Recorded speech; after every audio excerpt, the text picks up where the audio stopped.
J betul. J tu betul kok. Dia punya jawapan J ni betul ke? Mana? Jawapan J dia betul dah semua tu dah.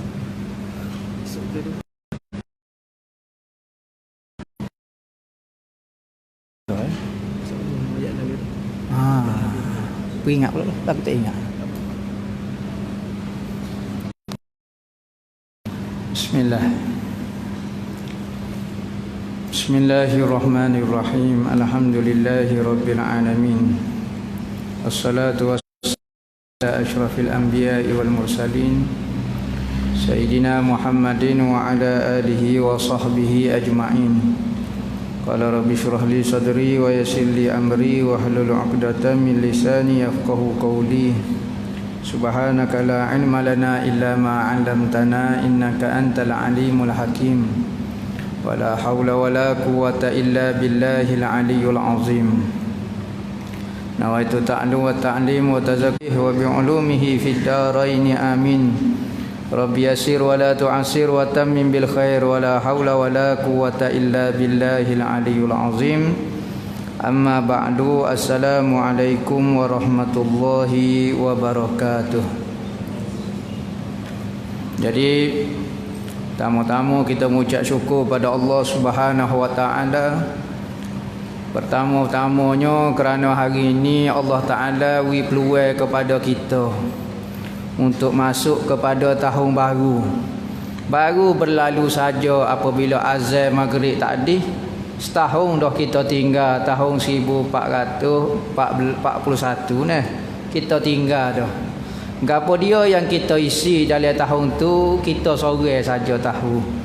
Sebab tu apabila kita nak tinggal tahun tu, kita minta maaf dengan Tuhan. Dosa setahun hak kita buat.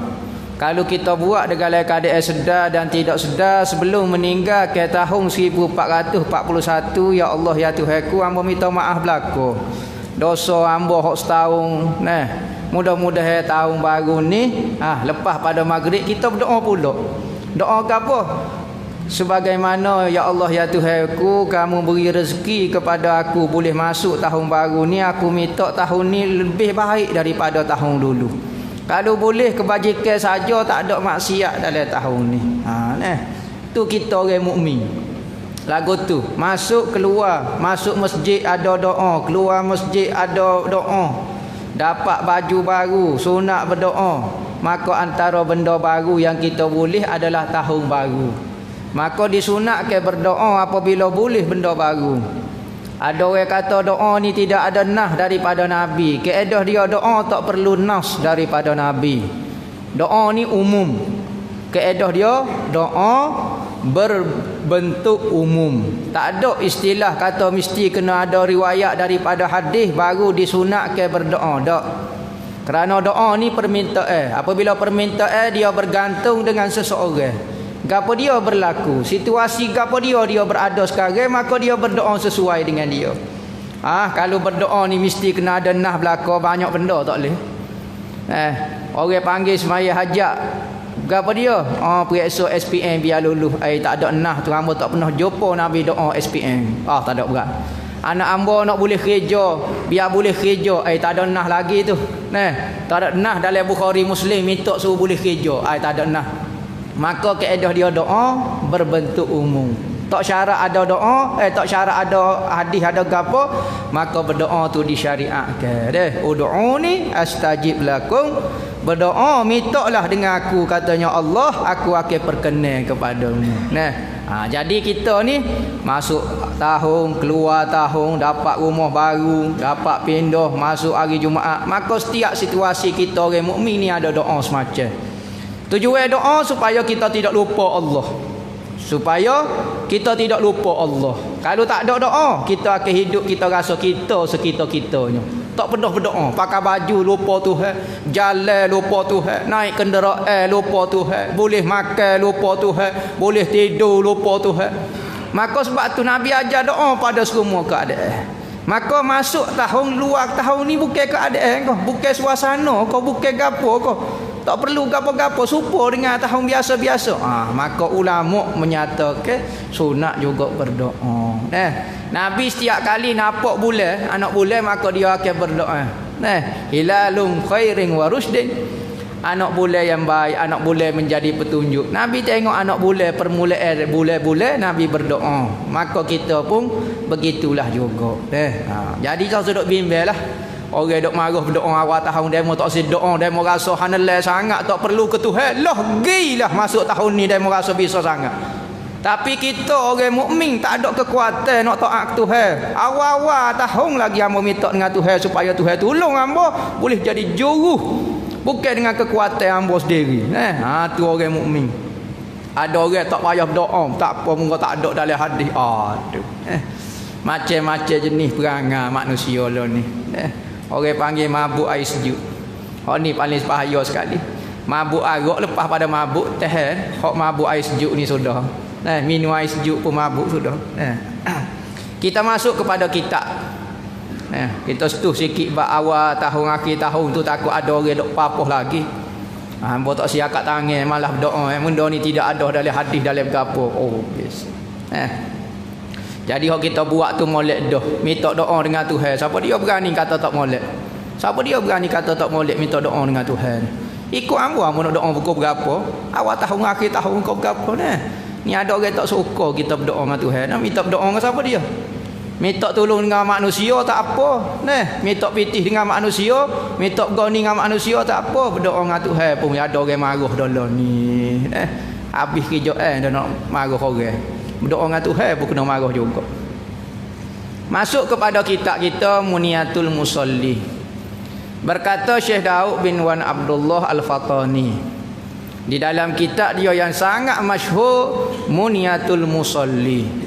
Sehinggalah perkataan dia sekat mana sudah. Hamba tak ingat dah. Tak. Bismillah saja. Bismillah saja itu. Bismillahirrahmanirrahim. Lepas dah kita syarah kelebihan Bismillahirrahmanirrahim. Paling kurang Bismillahirrahmanirrahim ni salah satu daripada ayat Al-Quran.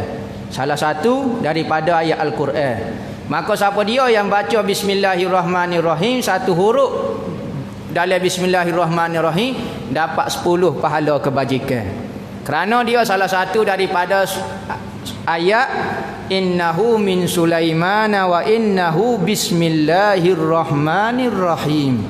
Maka dia ni ayat Quran. Maka paling kurang pahala satu huruf 10 pahala kebajikan. Hamba sebut dah dulu masalah baca Quran. Kalau baca Quran di luar sembahyang dengan tak ada air semaya, kita tak ada air semaya, di luar semaya satu huruf 10 pahala kebajikan. Tapi kalau kita ada air semaya, kita pegang Quran Bismillahirrahmanirrahim, bukan 10 dah. Ya boleh 20 pahala kebajikan. Boleh 20 pahala kebajikan. Kita baca dalam semaya pula boleh 25. Ada kata 25 pahala kebajikan. Kita baca dalam semaya pula. Semaya sambil duduk. Semaya kita baca dalam Al-Quran dalam semaya sambil duduk. Misalnya kita semaya sunat, kita nak baca Fatihah, kita baca Bismillahirrahmanirrahim. Satu dibalas dengan 50. Satu huruf dibalas dengan 50. Kalau kita baca bismillah sambil berdiri dalam sembahyang, satu mendapat 100. Satu huruf mendapat 100. Disebut Imam Ghazali menyebut benda ini dinakal daripada Al-Imam Sayyidina Ali karamallahu wajhah, disebut di dalam kitab Arba'in fi Usuluddin. Jadi Al-Quran ni kalau kita baca sambil berdiri dalam sembahyang, satu huruf boleh pahala 100 kali. 100 pahala kebajikan. Kita sebut dah amalan Bismillahirrahmanirrahim, innahu min Sulaimana wa innahu Bismillahirrahmanirrahim 75 kali sehari. Keduanya amalan nak tidur baca Bismillahirrahmanirrahim 41 kali. Minta hadiah ke pahala, ya Allah ya Tuhanku, jika ada pahala 41 kali bismillah hamba saat ni, hamba hadiah ke kepada ahli naubah dipanggil. Ahli naubah ni wali-wali gaib Allah. Dan ya Allah ya Tuhanku, jadikan mereka menjaga diriku, isteriku dan semua orang yang aku sayang. Niat lagu tu. Tu nak tidur niat lagu tu. Bismillahirrahmanirrahim. Kumulai risalah ini, yakni kitab yang kecil. Risalah ni kitab kecil, tak besar sangat. Katanya Syekh Daud Al-Fatani, kitab ambo ni kecil. Ambo tak nak panggil kitab, tak tergamuk, ambo panggil risalah. Risalah ni maknanya helai-helai kertas yang tidak banyak. Tak jadi siapa kitab lah. Sekalipun kita panggil kitab musalli, tetapi kerana kecil maka dipanggil risalah. Sekalipun kecil, manfaat dia sangat banyak. Berapa banyak orang betul semaya kerana mengaji belajar musalli ni. Khususnya kita di Kelantan ni, boleh kata hampir semua rumah-rumah di Kelantan ni hampir ada berlaku kitab musalli. Orang tua dulu tinggal semacam. Boleh belajar semaya kerana mengaji musalli ni lah. Orang lah ni tak ada lah mana dah kitab dalam rumah. Hak adanya CD. Lah ni CD orang tak pakai dah. Home theater, hak tu yang ada. Kitab ni tak tinggal lah mana. Kumulai risalah ini dengan nama Allah yang amat murah lagi amat mengasihani akan hambanya yang mukmin di dalam negeri akhirat. Terjemuh kepada perkataan Bismillahirrahmanirrahim. Ya, terjemuh dengan makna selalu.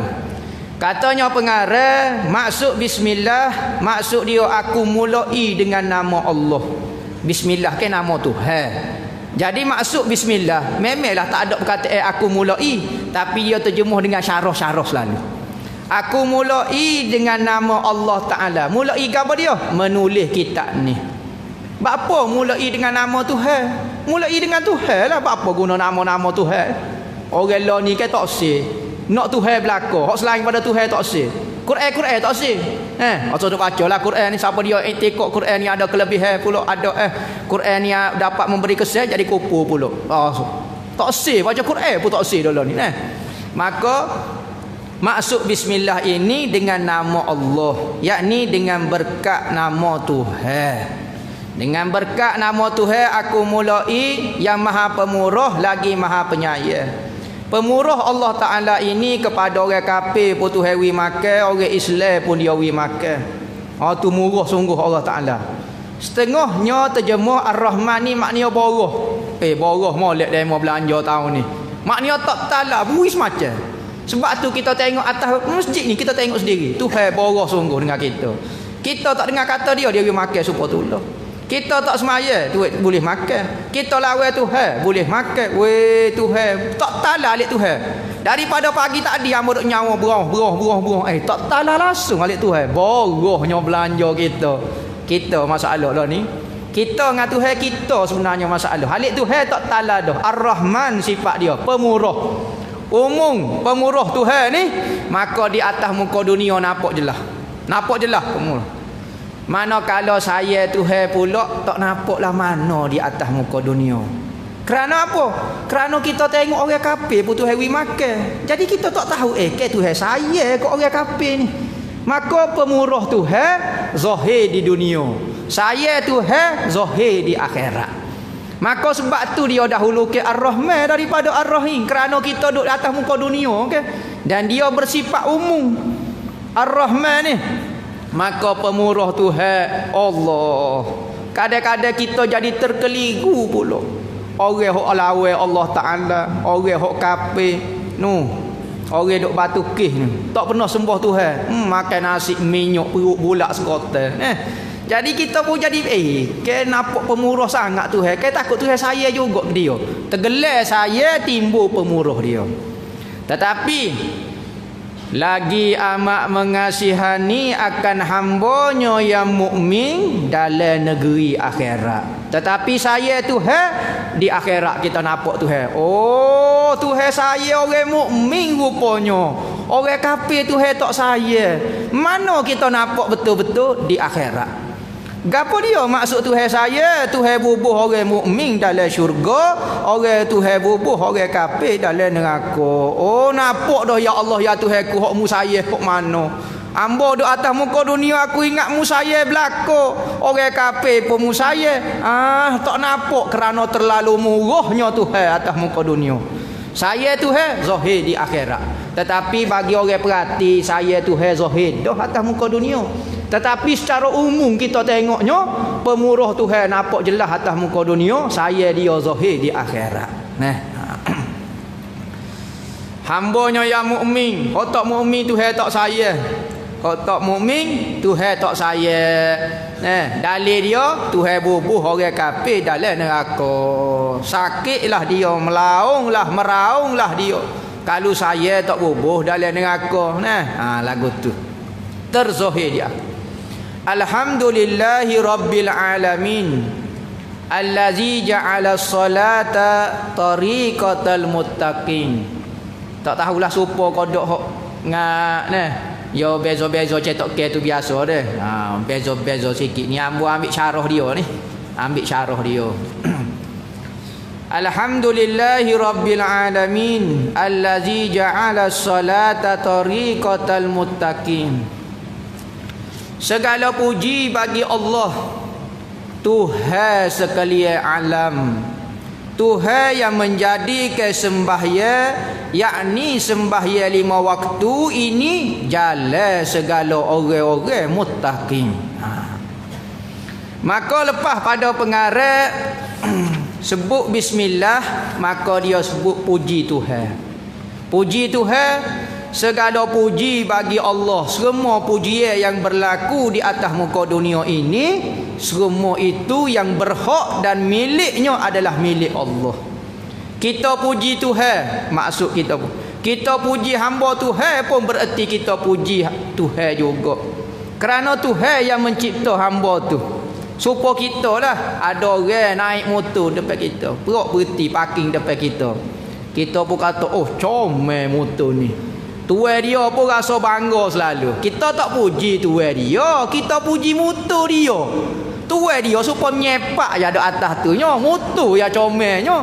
Tapi kita puji motor, tapi tuan dia jadi nak isih Rabbana lagu mana, tuan jadi kekek selalu. Hamba puji motor bukan puji demo. Puji motor hamba bererti puji hamba. Maka kita puji makhluk Tuhan bererti kita puji ciptaan Tuhan, bererti kita puji Tuhan lah. Allah comelnya. Comel siapa dia sebenarnya? Makhluk tu comel, bererti hak pencipta dia tu besar. Maksud dia.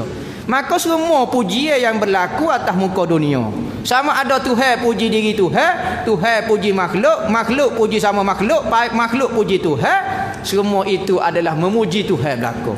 Maka semua pujian-pujian itu kembali kepada Tuhan berlaku.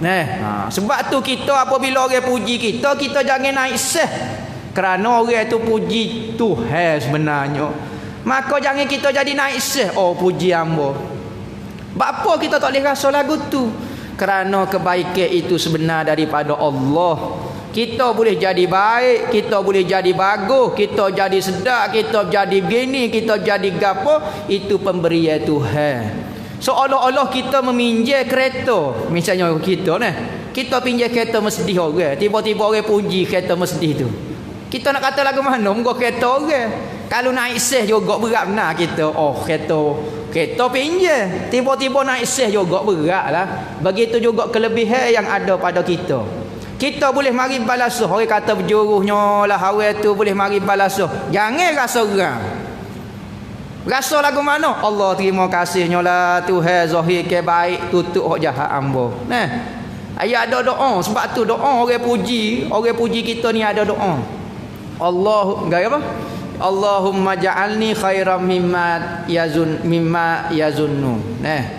Waja'al wala tu'akhizni bima taqulun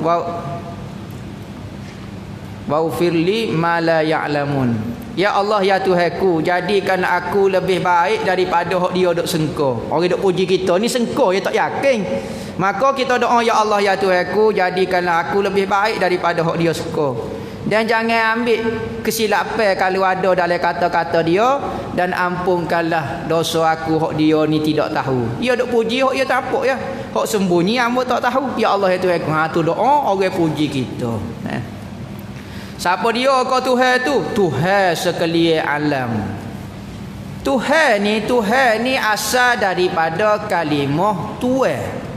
Tuhan ni asal daripada kalimah Tuhan.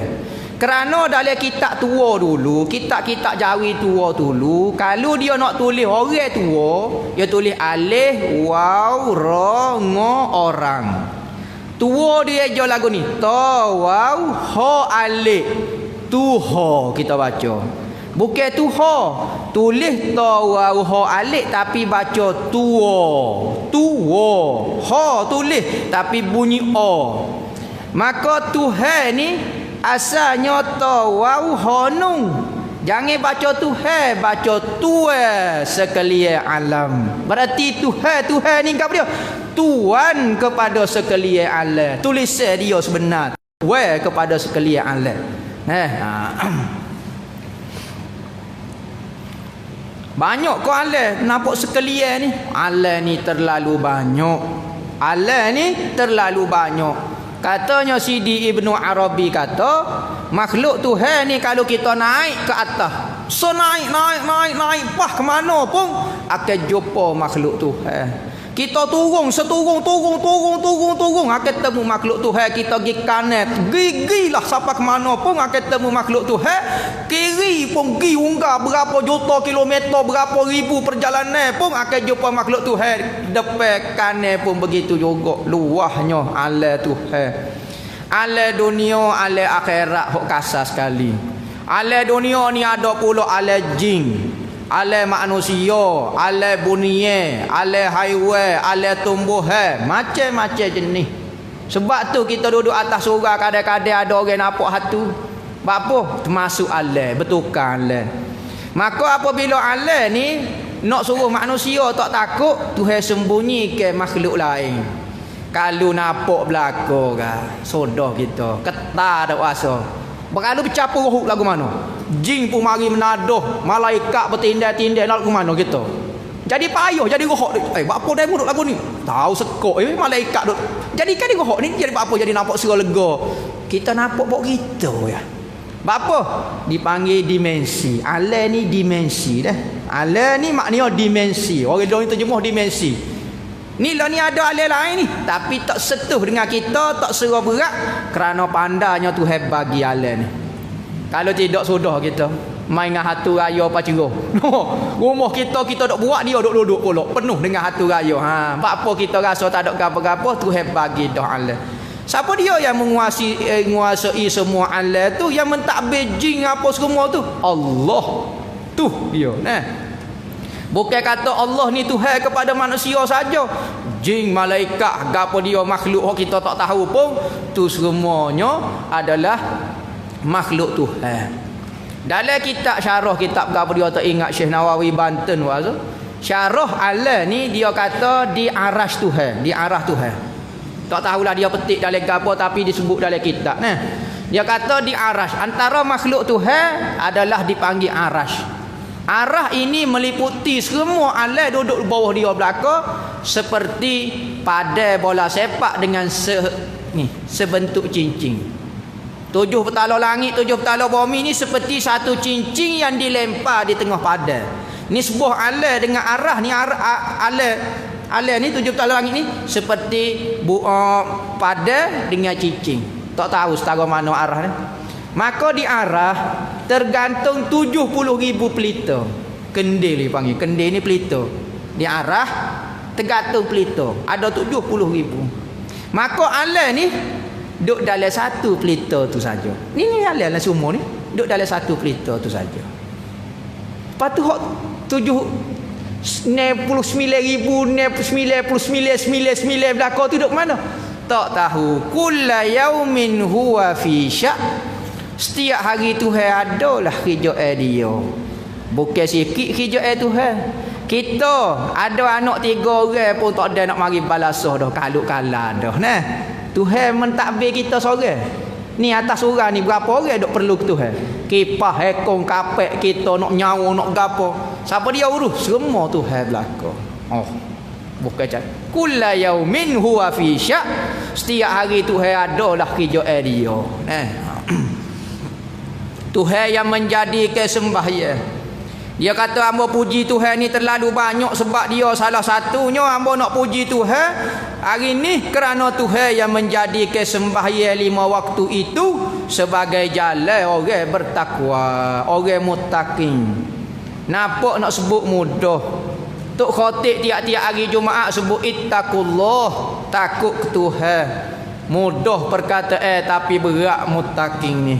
Muttaqin ni gapo dia? Muttaqin ni orang yang buat apa Tuhan suruh, tinggal apa yang Tuhan larang. Maka hak tu dipanggil muttaqin. Buat apa Tuhan suruh, tinggal apa Tuhan larang.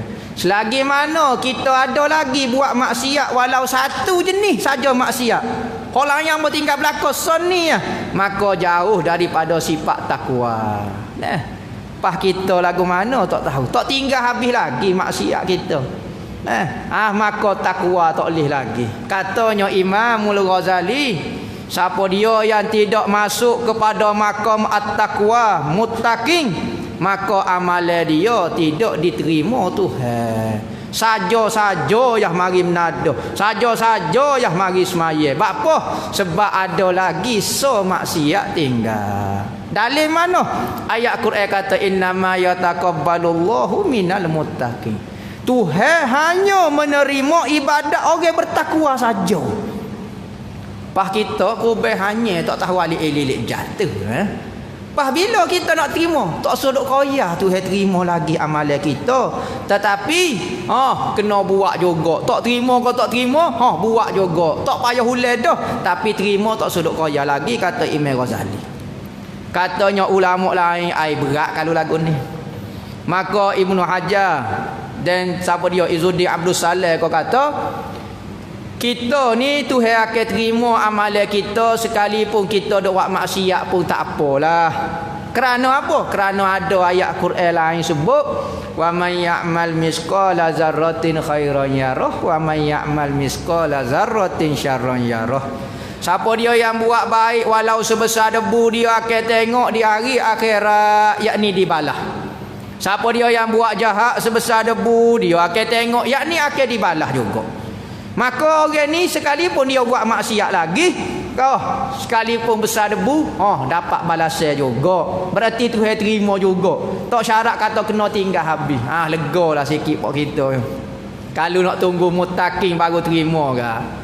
Tak ada apa sadaqallahul azim apa kita ni.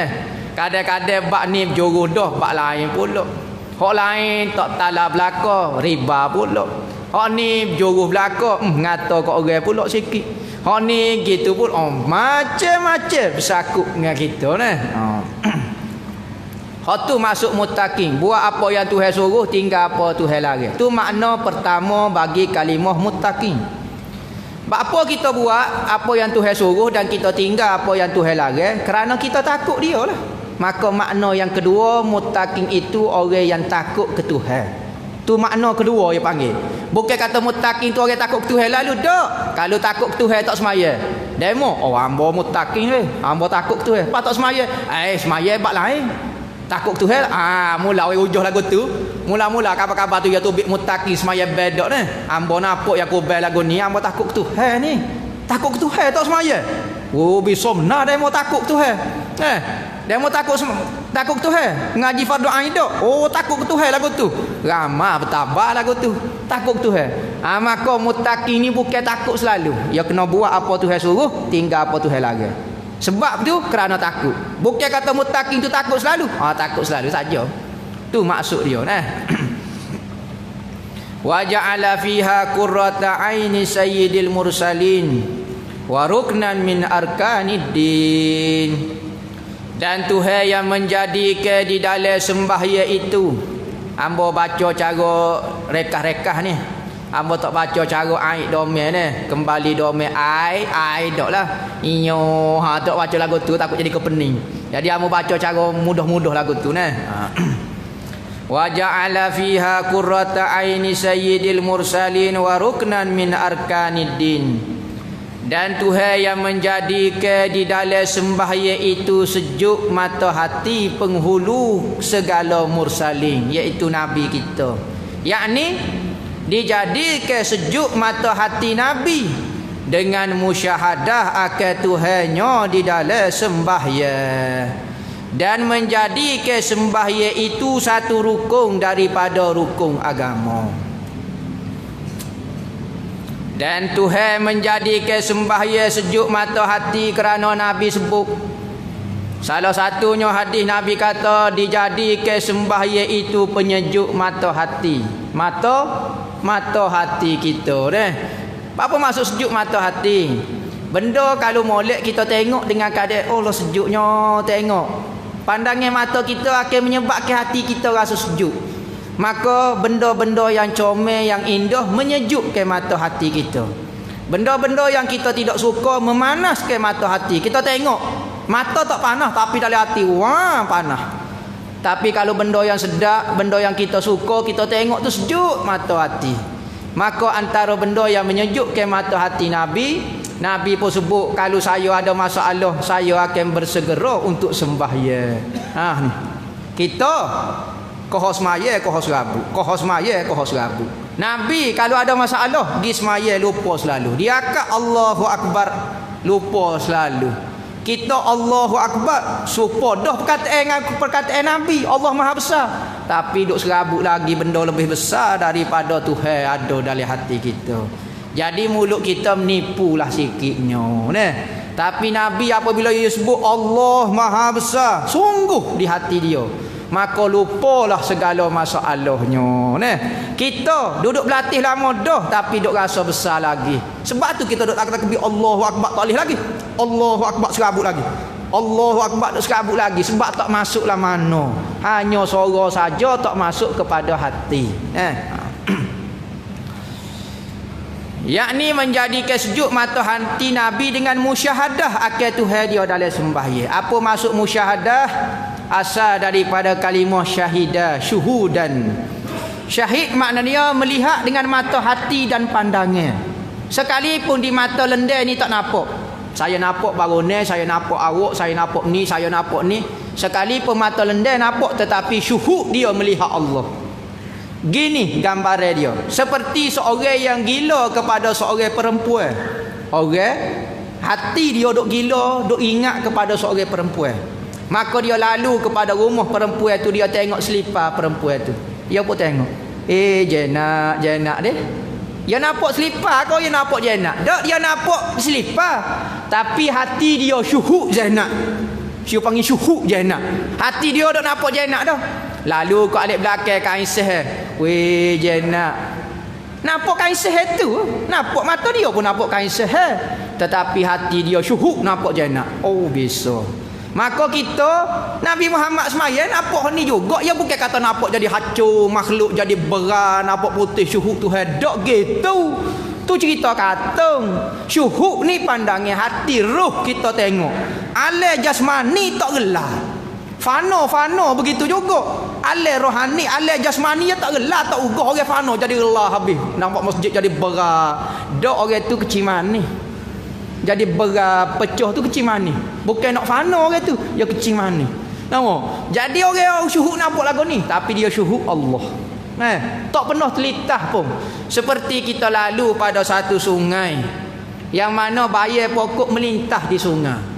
Bagi orang yang jenis tak kuat, dia akan kata kita tak boleh lalu kerana dihalangi oleh pokok. Bayar pokok, bukan pokok. Sebab itulah bagi orang-orang sufi, makhluk tak boleh halal dia daripada Allah. Semakin banyak dia tengok makhluk, semakin banyak dia tengok Allah. Pas lagu mana nak halal dia daripada Allah? Tak ada benda boleh menghalal dia daripada Allah. Tapi kita ni bahasa mata buta, Tuhan letak piti seria je. Tak nampak Tuhan tu Weh nampak seria tu go seria baru. Tak kira go 10 ria lagi. Maka bagi orang yang mata buta, makhluk boleh menghalal dia daripada Allah. Tapi kalau orang mata celak sungguh, semakin tunjuklah makhluk ya Allah ya Tuhan aku, semakin yang aku nampak mung ya Allah. Ciptaan mung semakin kemah. Sebab tu sufi dunia tak boleh menghalal dia, tak boleh tarik pun dia. Sebab apa? Tunjuk kepada dia dunia semakin kemah. Kita kan Bukan kata banyak tunjuk so yang dunia lupa dah tu hai. Gori pisah. Ainyo segelah pun lupa dah tu hai. Tak nampak sungguh kita nah. Hak tu orang-orang sufi pas Nabi nampak lagu mana. Dalam semaya saja kau Nabi nampak. Tak. Nabi syuhud dengan Tuhan sepanjang masa. Cuma apabila semaya orang sufi kata dia dapat syuhud khas. Syuhud ketika baca Quran lagu lain. Syuhud ketika berzikir lagu lain. Syuhud ketika semaya lagu lain. Syuhud ketika gini lagu lain. Maka ketika semaya, maka Nabi Muhammad sejuk mata dengan syuhud khas dalam sembahyang. Jangan kata oh Nabi Muhammad pun dalam semaya ya. Jadi sejuk mata hati. Orang lain tak nampak lah mana, tak syuhud lah mana. Tak syuhud juga. Cuma syuhud khas dipanggil Gapo dia masuk syuhud khas lagu ni. Supaya kita masuk kedai kopi. Katanya kedai ni ambo nak ada jual tomie, nasi goreng, goni macam-macam. Kita duk tengah lapar. Maka apabila kita makan nasi goreng, syuhud molek ambo. Syuhud cara nasi goreng. Makan pula tomie. Syuhud pula. Syuhud tomie pula. Lagu lain kalau orang ada pengalaman rohani, dia akan boleh rasa ketika baca Quran syuhud lagu lain, ketika sembahyang syuhud lagu lain. Katanya orang sufi apabila hamba nak kecek dengan Tuhan, maka hamba sembahyang, hamba pun kecek dengan Tuhan. Bismillahirrahmanirrahim. Hamba kecek dengan Tuhan. Apabila hamba nak dengar Tuhan balas qada, hamba kecek, hamba pun pegang Quran baca. Bismillah. Dia jawabnya suara.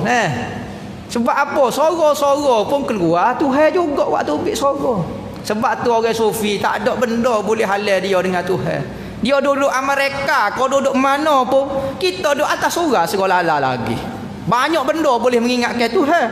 Orang sufi ni duduk tempat lala pun tidak melalaikan dia dengan Tuhan. Sebab dia nampak Tuhan. Ni payah kita nak buat. Maka orang sufi latih pelajar-pelajar dia, anak-anak murid dia biar jadi lagu tu.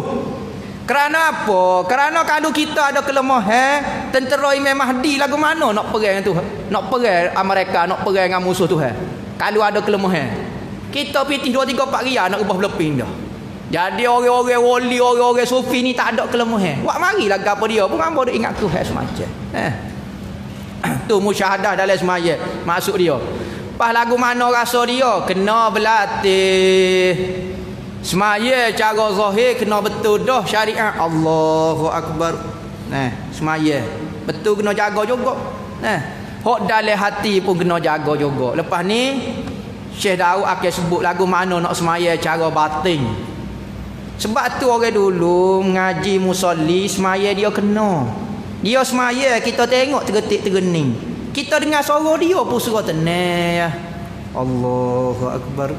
Bismillahirrahmanirrahim. Betul-betul dia dok mikir dengan Tuhan. Ni dok dengar, dok mikir kau diri dia. Dok mikir kau suasana. Dok mikir ke suara. Dok orang tua dulu kecek bismillah. Kalau tok wajilah lubuk tapoh kat siapa dia dok biasa sembahyang belakang dia kat. Bismillahirrahmanirrahim. Tak sedap langsung lah kita kata. Tapi tengok dia dok perhati gapo dia tengok dok sembahyang tu.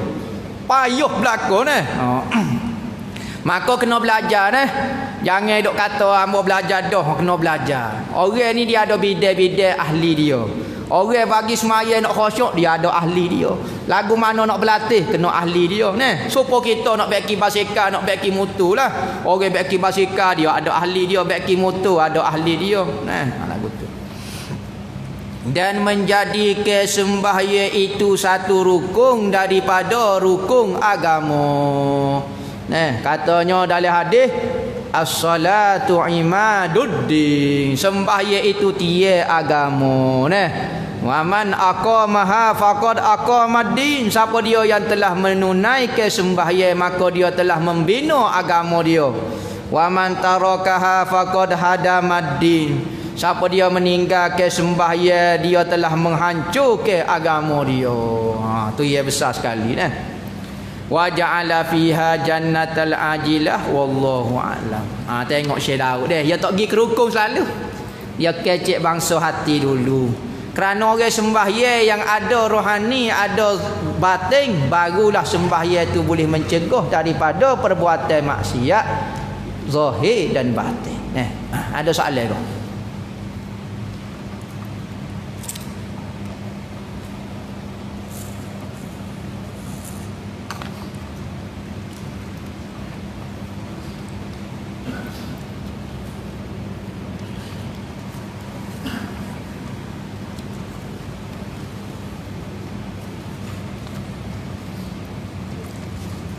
Apa hukum pembelian emas secara online dan juga secara ansurah?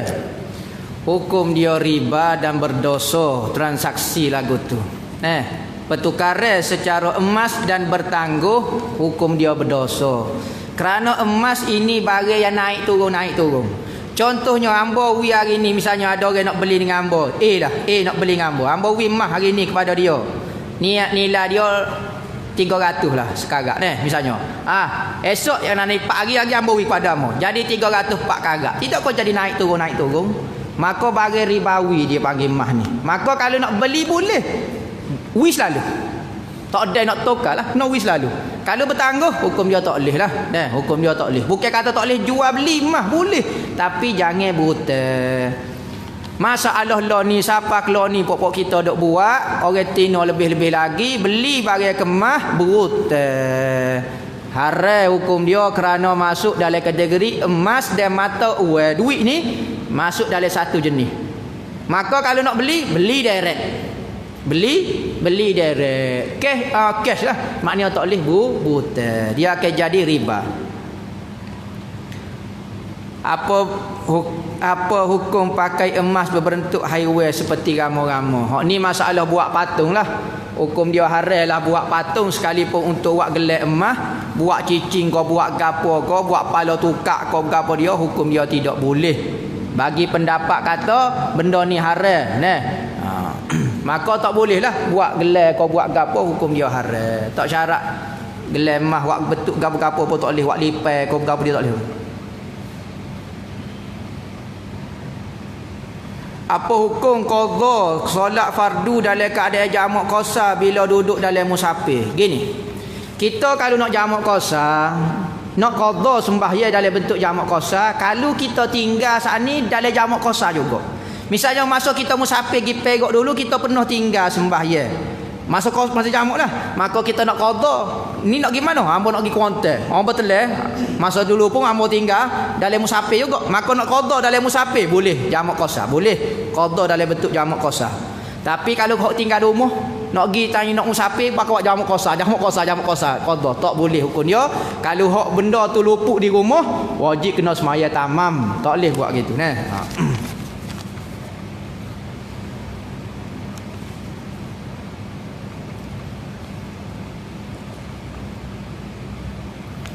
Masalah kawan ni semaya mari musafir, tiba-tiba dia tengok masjid tu ada semaya dah.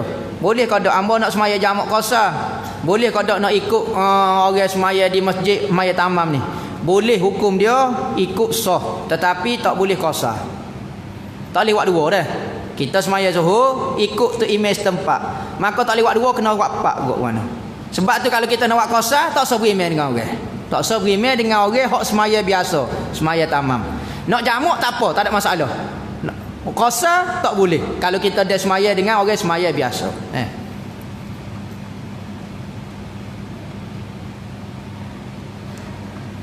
Ambo maya jemaah, tiba-tiba ambo lupa nak semaya, nak baca Fatihah. Sudah. Berkali suara tu imam terlalu sedap, dia duk ngau. Sedap.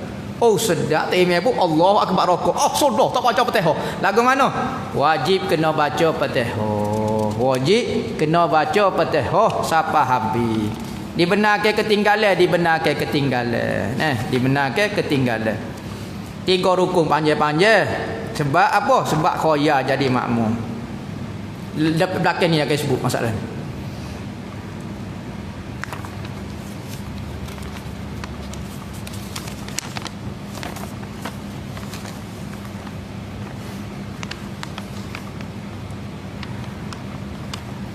Nenek Syarifah berkahwin dengan Bukit Said.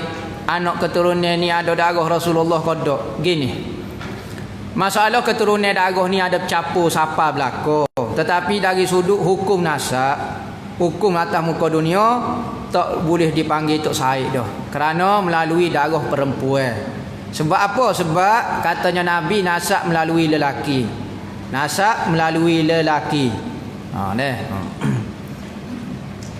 Boleh tukar email kau dak selepas takbir dah. Takbir dah nak tukar tu email lah ke mana? Nak update tu email tu darinya kok nyelo ke mana maksud dia? Tukar tu email ni. Kau tu email terbatal. Kau banyak pilihan. Misalnya tu email banyak pilihan kau guna. Boleh hukum dia. Tapi kena niatlah mufarakah dengan ni. Ikut ni pula. Tapi makruh perbuatan lagu tu. Adakah pakaian si mati dikira dalam faraid? Ingat, faraid ni maknanya harta pusaka. Apa-apa saja berbentuk harta, benda tu dipanggil harta. Gigi palsu harta ke tak? Tanya. Gigi palsu ni harta ke tak? Tak ada orang nak ambil geli ambo. Sekalipun harga gigi palsu ayah dulu 200 juga. Lah ni 1000 gigi palsu. Tapi orang panggil harta ke tak? Nak tanya dulu ramai sini. Nak mudah nak bagi harta kok lanah. Kalau tinggal gigi palsu ni panggil mana? Rasa tak ada seorang abuk nak sanggup nak pakai gigi palsu rasa. Maka kaedah dia kalau benda tak jadi harta, tak jadi faraid sebab tak ada orang nak.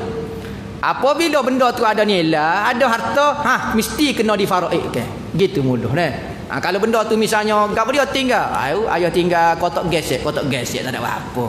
Ataupun kereta tolak, hok nak acul lebu tu. Tak jadi harta tu. Tak jadi. Maka benda tu tak jadi faraid. Kalau benda tu jadi harta ada nilai, barulah kena faraid. Kalau bagi hok tak jadi harta tak boleh tak payah faraid lah.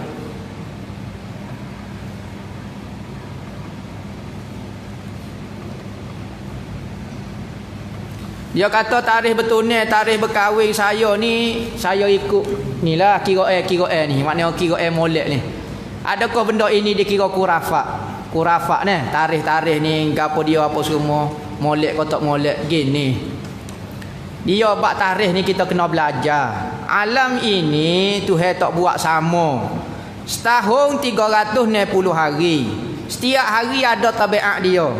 Musim 12 musim hujan. Tengah ni musim panas. Dah ada 4 musim dia. Pergerakan matahari menyebabkan bumi berubah kepada 4 keadaan. Musim bunga, musim luruh, musim gugur. Nabi tunjuk dah kira dia. Kalau kita cerdik, cakap buat musim hujan. Ni kita nak kira kasar dulu sebelum kira hok molek ni. Hok ni halus sangat. Kita nak kira cara kasar. Adakah sama dak hari tiap-tiap hari ni? 360 hari ni sama ke dak kalau kita fikir? Tak sama.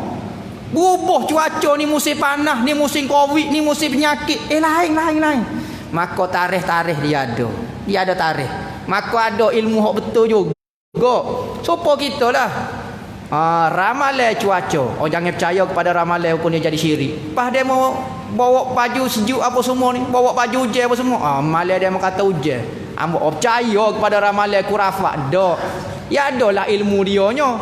Kalau orang mengaji bab bitel, kalau bitel duduk lagu ni, molek untuk menanam. Sebab apa?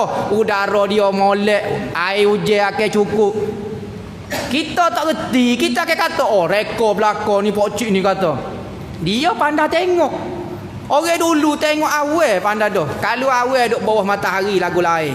Kalau matahari duk bawah awal, kalau dia gerak cuma mana kita kira 1 2 3. Dia gerak cuma mana? Angin laju setara ni. Ia molek ke ni.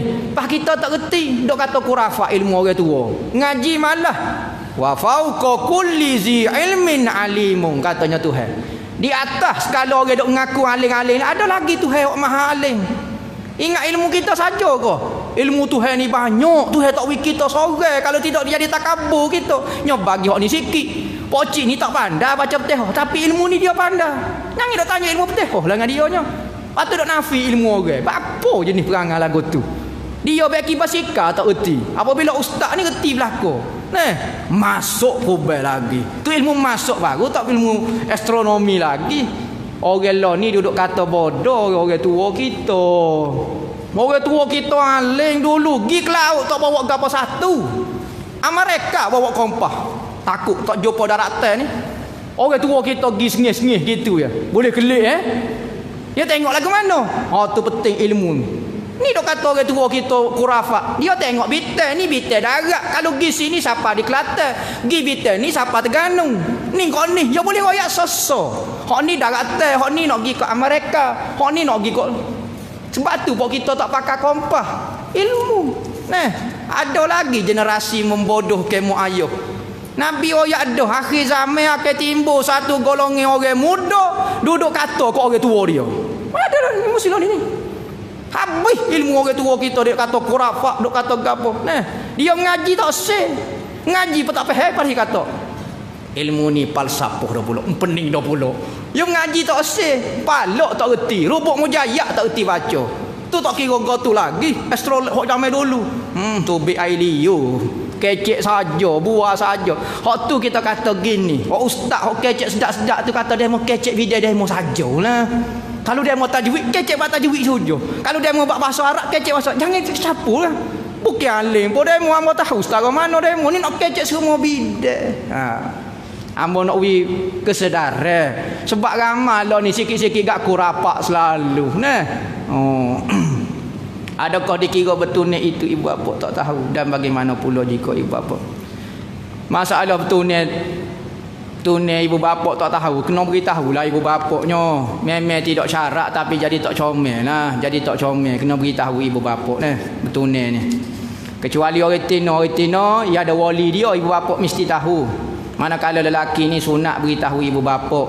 Jangan wak klik wak style surprise lagu tu. Habis klik ngaji, wak klik nganuk berderek. Siapa dia ni? Natumek lah. Rebah beleping kawan tu. No, terkejutkan jangan anak cucu mari habis semua khabar patah belakangnya wak seperah lagu tu. Tak boleh makruh. Kena hok jatuh tidak ke selok. Oh itu.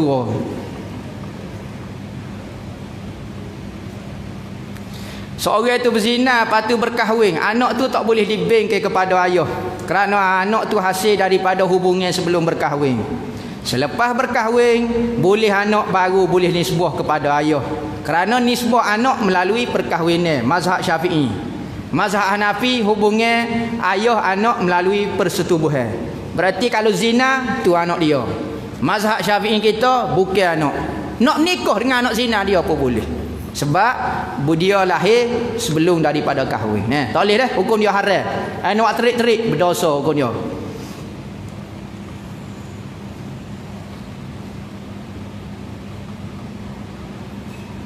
Apakah hukum seorang ayah tidak meninggalkan sebagai harta kepada salah seorang anaknya selepas kematiannya?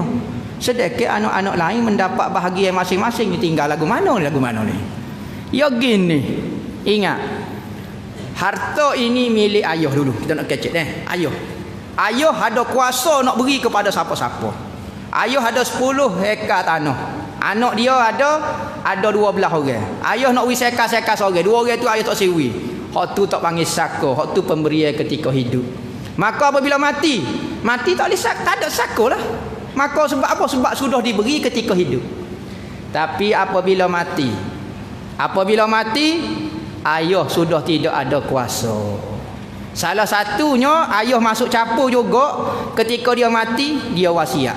Ni perangai tak juru. Anak ada 2 orang. Anak jatuh, hak ni dia suka, hak ni dia benci. Saya wasiatkan semua harta saya beri kepada hak saya ni. Hak ni tak sebui. Maksudnya dia masuk capur harta dia selepas daripada dia mati. Panggil wasiat. Maka terbatal wasiat tu kerana bukan milik dia lagi.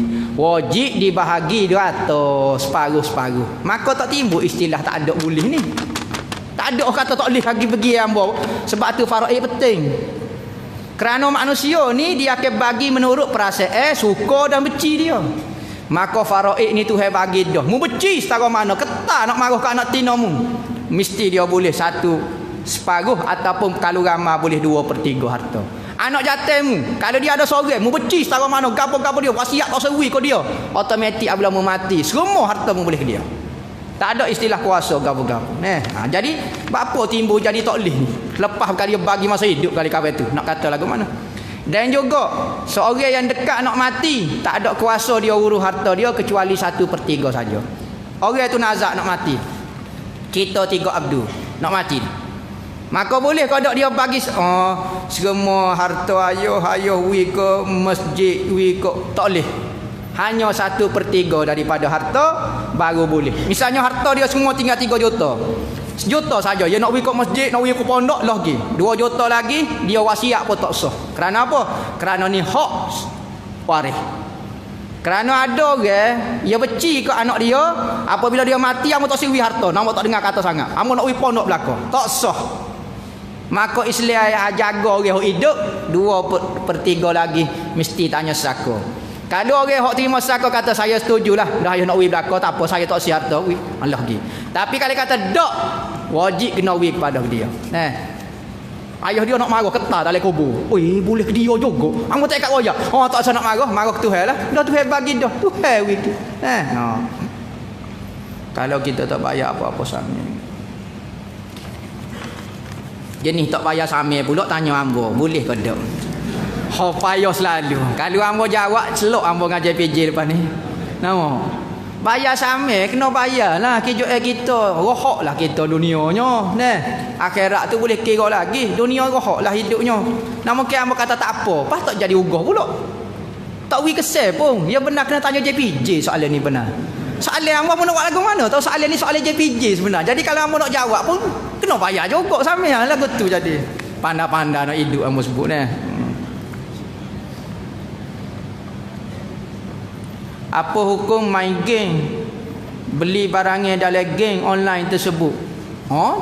Main game tu gitu lara dah lah tak dosa selagi mana tak ada maksiat maka permainan game ni jadi lara gitulah pada bersih-baik berzikir ni pas beli barang online dia jual kena belilah tak ada benda pun dia cuma pistol mainan ke mana dah dia jual lo ni barang asal saja benda tu hak milik dikira barangnya.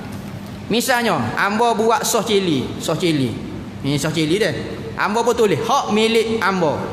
Tiba-tiba ada orang makan sos cili ambo tiru sos cili ambo. Dia tak curi barang ambo. Dia buat diri, tapi dia tiru resipi ambo. Kita ambo tulis dia cetak dia photostat dia gapo dia ambil. Ambo dak tulis banyak-banyak. Curi kau dak panggil. Ambo beli, kertas ambo semua beli belaka. Dak dia panggil curi hak. Hak ni harta. Ulama-ulama fiqh kata hak ni adalah harta. Hak terpelihara. Tak boleh curi ni. Sebab terpelihara. Kalau kita cetak dosa. Hukumnya kita curi barang orang. Kertas ni hangpa beli semua. Tak curi hak. Tu persidangan fiqh dunia kata lagu tu dah.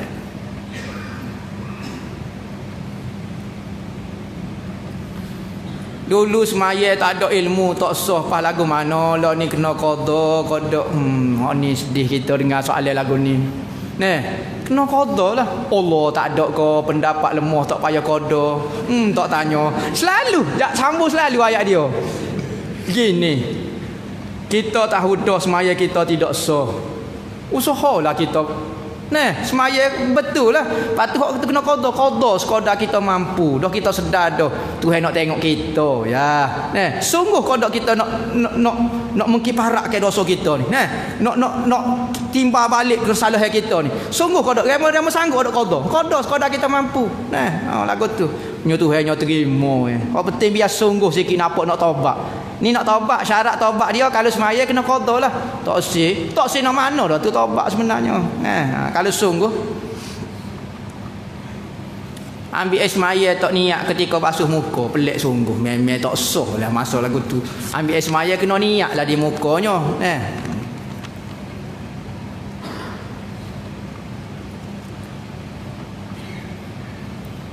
Ada orang tanya masalah esok 1 Muharram. Esok 1 Muharram. Antara amalan ulama bukan amalan orang kedai kopi ni. Amalan ulama kita ambil iaitu menulis bismillahirrahmanirrahim 113 kali. 113 kali. Kerana di dalam Al-Quran ada 114 surah. Satu surah tak ada bismillah iaitu surah At-Taubah. Maka jadi 113. Maka tulis bismillahirrahmanirrahim sebanyak 113 kali pada hari pertama bulan Muharram. 1 hari bulan Muharram. Kelebihan dia insya-Allah selamat daripada bala, rezeki tu jadi murah. Tulislah, tulis di kertas. Kita wi kaifiat dia. Kertas kosong, jangan ada garisan lagu ni Kertas kosong, kertas putih kosong. Ambil pen berwarna merah, pen merah. Tulis bismillah lagu ni. Bo tarik panjang sikit, alik atas depan je. Bo sing jelas sing dua baris. Min kena buat bulat. Min bulat. Jangan min tak ada lubang, min bulat. Lepas tu Allah ha bulat. Ba ni jangan buh titik. Allah bulat besar, Ar-Rahman bulat, alif lam ra ha, mim bulat, nun jangan ada titik, Ar-Rahim alif lam ra ha, ya jangan ada titik, mim bulat. Tulis sebanyak 113 kali. Pen merah. Cari minyak kasturi. Minyak kasturi merah. Kasturi yang dicampur dengan za'faron. Ada kau jual kasturi warna merah. Ambil, lesik di tangan, sapu sikit. Jangan kita tulis di kertas ni, kita sapu sini. Baluk anak mengajar wak azimat ni. Banyak ilmu kita tak tahu dia. Kita reti wak kuih onde-onde. Ni bukan onde-onde ni. Nak wak azimat. Baluk lipat kecil. Sekecil yang mungkin kita mampu. Baluk okey ambil gas. Comor-comor biar jangan itu buka.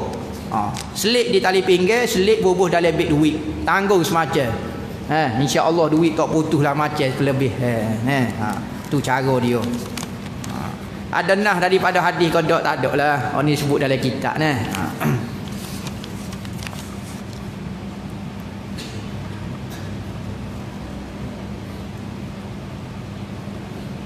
Apa hukum seorang pegawai polis JPJ menyuruh bayar lebih, ambil rasuah lah baru boleh lesen?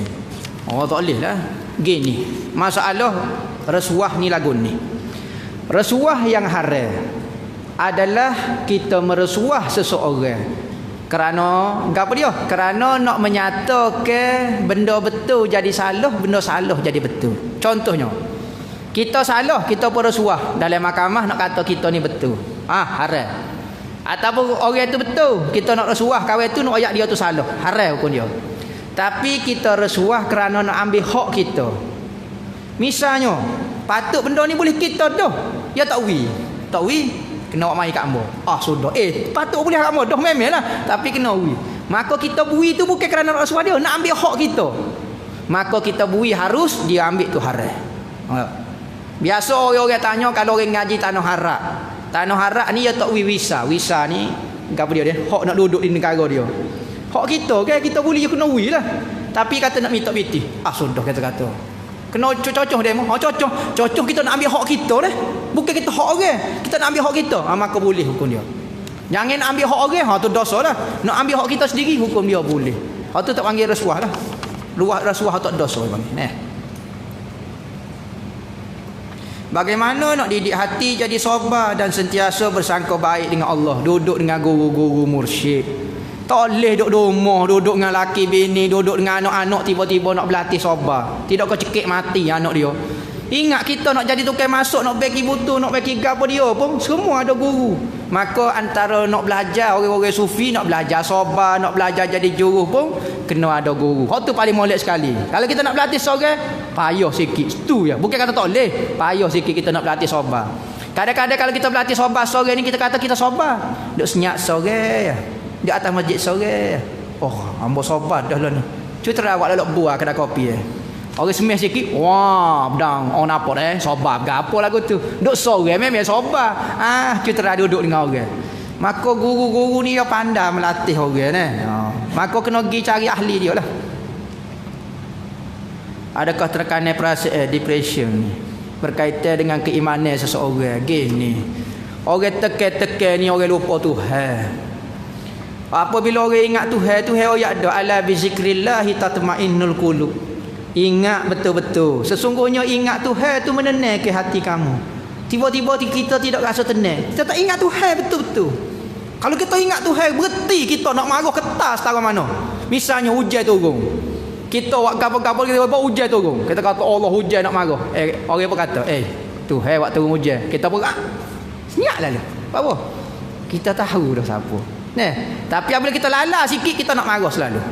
Mazmumah ini muncul. Nak marah tak puas hati kau apa, lupa Tuhan. Dia ingat Tuhan nak marah lagi Tuhan. Kamu dia mau kacik aku tu. Anak kita mati, Tuhan ambil. Berhenti lalu kita. Kalau kita lupa Tuhan ambil, kita nak marah mu atau bolah gini. Khabar kak Tuhan nak ambil tu. Berhenti selalu. Lah ni kita lupa Tuhan, jadi tak boleh nak kawal perasaan depression, kau gapo tekanan apa nama rimah pun lagu tu. Jadi nak cari ketenangan kena belajar duduk dengan orang-orang tenang. Lagu mana nak tenang? Salah satunya berzikir, hadir majlis ilmu, duduk dengan orang-orang soleh, duduk sai dengan orang balasah. Lagu tu. Cara nak nasihatkan dia lagu tu lah. Hadir ke majlis zikir apa semua. Baca Quran banyak-banyak, ketenangan. Kalau tak boleh lagi baca, siapa kita tenang? Kadang-kadang ada orang baca Quran tapi dia lupa Tuhan. Baca saja-saja, maka tak tenang. Ada orang berzikir, ayam tak tenang. La ilaha illallah. Kau tak tenang. Dia baca saja. Cuba perhati la ilaha illallah. Senyap selalu. Sekali ya sebut sebenarnya, tak payah banyak.